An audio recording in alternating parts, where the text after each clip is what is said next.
Hi traders, if you've recently subscribed to my channel, then thanks for subscribing.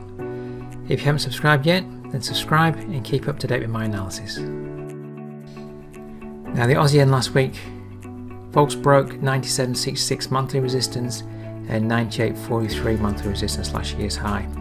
Railroad tracks at resistance. Are we seeing a reversal?